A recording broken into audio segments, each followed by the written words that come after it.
guys, kalian dapat tahu berita ini? Di Twitter itu ramai katanya ada penderita epilepsi kambuh demam.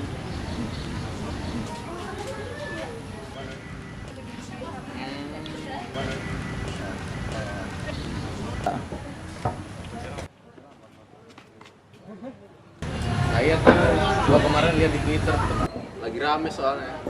Emang epilepsi itu apa sih? Ya, lu nggak tahu. Jadi epilepsi itu semacam gangguan di sistem syaraf gitu. Jadi yang ngebuat penderitanya itu kayak bisa kejang-kejang, tapi bahkan bisa ke seluruh tubuh juga sih.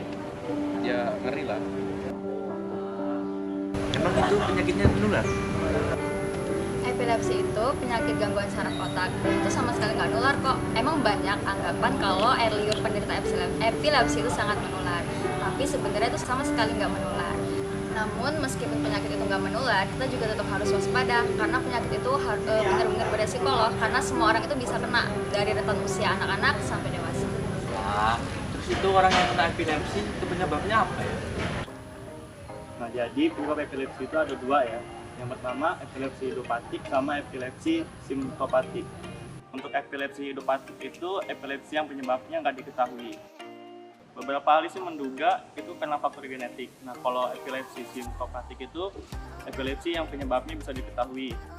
Contohnya kayak luka berat di kepala, terus tumor otak sama stroke. Itu diduga bisa jadi penyebab epilepsi simptomatik. Oh gitu dong. Terus itu pengobatannya gimana? Itu gue pernah baca, katanya belum ada metode pengobatan yang menyembuhkan epilepsi gitu. Tapi bisa dikasih kayak tindakan pemberian obat anti kejang-kejang gitu deh.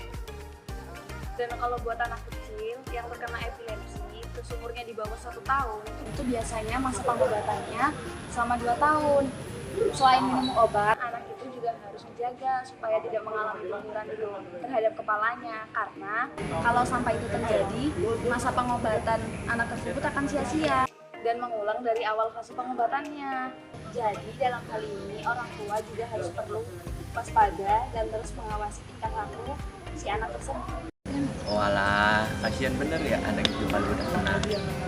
Iya kan, makanya kita harus sama-sama waspada. Penyakit epilepsi ini meskipun dia nggak nular, tetapi tetap berisiko sekali.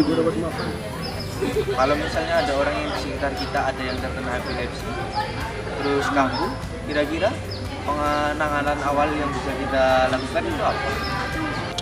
Jadi yang pertama itu kita harus kasih ruang buat nafas ya. Terus kita catat waktu dia kejang. Setelah itu jauhin benda-benda tajam yang ada di sekitar dia kalau ada. Terus kita bisa kendurin tuh bagian pakaian-pakaian dia yang ketat. Nah habis itu baringin dia dengan posisi tidur miring. Setelah itu kasih dia benda yang lembut gitu buat bantalan. Terakhir hubungi pihak kesehatan kalau dia kejang-kejangnya lebih dari 5 menit dan nggak sadarkan diri. Oh gitu. Wah, makasih ya guys udah ngasih tahu aku terkait informasi tentang epilepsi ini. Dan karena penyakit itu beresiko, kita juga harus lebih berhati-hati dalam menjaga kesehatan. Dan kita harus mulai menerapkan budaya hidup sehat. Dan yang pasti kita nggak boleh mengonsumsi itu minuman yang beralkohol. Karena itu juga dapat memicu timbulnya penyakit epilepsi tersebut.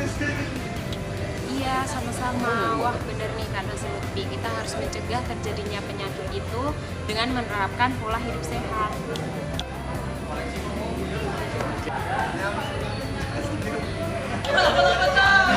Yaudah, makan yuk. Lapar euy. Alhamdulillah, kita lagi kelas nih. Nggak perlu